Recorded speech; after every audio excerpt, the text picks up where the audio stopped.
Good morning and welcome to the Essential Leadership Skills for the Nonprofit Organization Live. Today's topic, poor communication skills that kill your organization, kills your power, kills your organization. My name is Glenn Daniels. Let's get started with our podcast or our live show today. This is a Touchstone Publishers presentation, your trusted source of leadership knowledge. Well, here we go. So thank you very much. That caught me by surprise, that quick intro. So let's talk about these issues that we're going to have as far as leadership goes and things that we have to get better at, and why poor communication skills can absolutely kill the power of your team, how to recognize those, and how to kind of get them fixed so that they make sense for you. So the number one way that communication dies, or the first one we're going to discuss, is not the number one way, but the first way is that sometimes people just make it a one-way conversation, just a one-way communication. Have you ever been involved in a situation where, like, you talked and talked and talked, thought that person should grab hold of your message, but they don't? Or you gave a long message in front of a team, you thought it was very inspirational, hope that they would catch that, but they don't. That's one way you can tell if you're having problems with your communication style. You, as a leader who's leading leaders, you want to pay attention to whether what their message is, what they're saying in their message is getting across. The number two issue that comes up is statements where we use the word you. You did this, you did that. That's a problem. When everything starts off with you and ends up with a blame, that's going to be a problem for your team. That's a for sure sign that that person is blaming others, and it's a sure sign that the communication skills are down some. Okay, so as a leader of leaders, you want to listen for that. When it's all about you did this, you did that, no, you will, or you have, or you must, or you should. So don't forget, it's also you must do this, you should do this. Those declarative yous have to find a way to be removed from conversation if you want to be considered a great communicator. Number three way that we want to look at things, we want to pay attention to it, is when we go negative first. How many people do you know that the first thing out of their mouth is something negative? If you have a leader, the first thing out of their mouth is something negative, then you know for a fact that there's a communication breakdown. Oh, that's not going to work. That's just something we just can't do. It's not going to work. And they haven't fully heard the whole thing yet, but they just kind of know that it doesn't happen. That's a communication breakdown. That person is not doing anything but staying inside of their own mind. And when that takes place, you're going to have an issue. Number four, personal attacks. Now, once you hear this, you have a severe problem. When you have someone who personally attacks somebody, there's a severe problem there. I had a gentleman who I used to hold in very high esteem. He's written several great books, sold tens of thousands of books. One day he made a comment that I questioned, and within the next email back, he's calling me ignorant. The next email after that just keeps on going up a little bit more. He's attacking me. He's making it a personal attack because I did not agree with one of his statements. So, that person has a communication problem. This is a person, by the way, who's top of his field at the NSA, National Speakers Association. Like I said, he's written 10,000 books, but he decided what he needed to do with me is attack me and try to put me in my place. If you have that issue with anybody on your team, or you hear that they're trying to put people in their place, negatively attacking people, you're going to have to pay attention to that and try to get that out of the way. It's a huge issue for people. And it certainly is a killer of your team morale. Not caring about people's feelings is number five. Oftentimes, we do not care about people's feelings, and that creates a huge, huge problem for people. If you don't care about it, or if your leader doesn't care about it, it's an issue.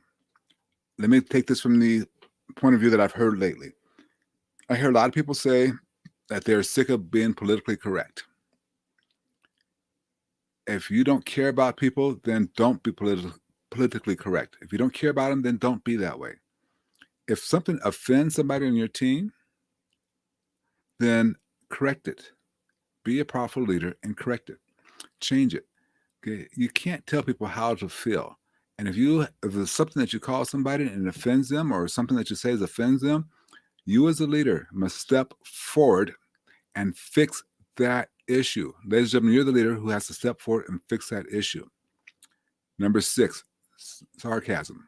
Sarcasm. We get into that where we say things to people sarcastically and we think it's funny, or we think we're making a joke. But what you're really doing is really kind of telling who you are, and you're not being fair or reasonable. You're on the attack. Okay, so we have to make sure we avoid that issue of being sarcastic. Say what you want to say. Be honest about it. Don't be smart about it. Just state the facts, okay, as best you can. State the evidence as best you can in these issues. This is what I'm asking you to do. So let's talk about solutions for all these. Let's talk about some solutions, okay? A solution that we might want to take a look at. If you're not being heard, or if people are not coming back, if it feels like a one-way conversation, that simply means you are talking too much. That's all it means. So stop talking. Listen more. When you do that, you'll find yourself getting good, positive feedback from people. When you start to listen more, that becomes an issue for you. Okay? So listen more to people. Okay? Listen more to people. Stop talking so much. Second one, stop you. If you're going to say you, then follow it up with evidence base. Okay. No, you have been late to work today by 3 minutes, or you were late to work today by 16 minutes. Not you're late. You're late today by evidence, not your feelings. Evidence. Back up to you with evidence. What you really want to avoid is saying you are always late when they've only been late 5 days out of 7. Okay. If they're late 5 days out of 7, have your facts together before you speak with them so you can put it together for them. Okay. So you can put it together for them. The next way you can solve this issue, okay, the next way you can do that is to separate the issue from the feelings.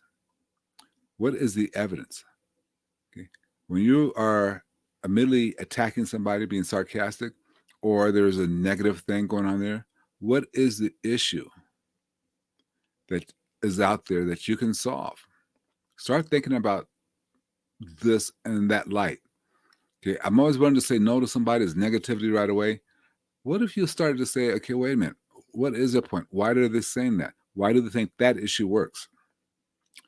In other words, start to ask better questions. You want to be a better communicator, start asking better questions of yourself.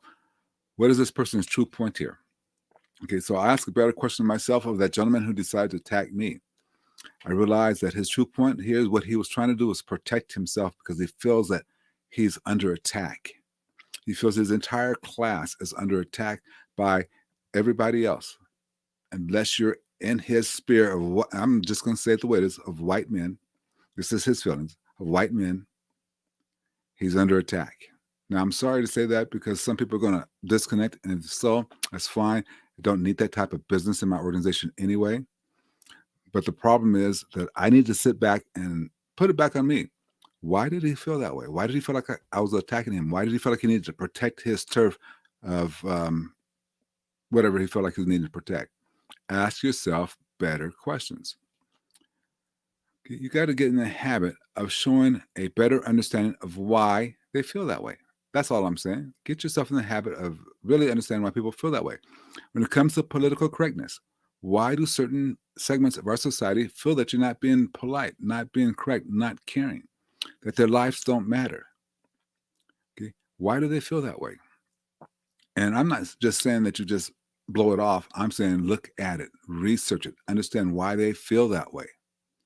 Okay, these are solutions to making yourself a great communicator. Granted, none of them are easy, but none of them are hard. Okay, be aware and honest about your concerns and always share them from a place of integrity. Communication should be a two-way street. You don't want to shut people down and you don't want them to shut you down. But you must be honest and express your opinion with integrity, which most cases means take the emotion out of it. Take the emotion out of it. I want to share the one last thing with you today. Just one last thing. When it comes to communicating, I'm going to suggest you take a 2-beat break. So when someone is speaking and they finish their statement, I'd like for you to start to take a 2-beat break before you respond. Those beats are based on the speed of which they're speaking. So if they're speaking very slowly, you're going to take 2 beats before you respond. So, I think that is a very powerful point. 1, 2. I agree with you. It's a very powerful point. Hey, I think that's a very powerful point. 1, 2. I think that, I agree with you. That's a very powerful point. Take 2 beats. Okay, take 2 beats. All right. Join us tomorrow. Tomorrow's only, what's tomorrow? Tomorrow's Thursday. So tomorrow's the last day of the week. Join us tomorrow. We'll have a great 10 to 15-minute conversation again. Again, if you'd like to be a guest on this program, contact me. Let's talk about it. Put a little comment. Say, hey, contact me. I'd be happy to talk about putting you as a guest on the program. The whole program will be 15 minutes long. So if you're there, you get like a mini TED Talk here. You get to get your viewpoint out for 3 to 4 minutes without me interrupting. Okay. I'll keep track of the time, but I strongly invite you, if you would like to share your thoughts, your mission, your values on this podcast, and you're part of the nonprofit arena. Okay. So I'm going to limit that to my core market, the nonprofit folks who are in that arena. If you're a leader of that organization, or if you're not a leader and you think you need to share something so that your leader might pick up on it, let's talk about it. All right. So, hey, thank you very much for hanging out with us today. I want you to have a great, fantastic day. It is what they call hump day, which during the COVID, I don't think every day's been a hump day. But anyway, have a great day. Thank you.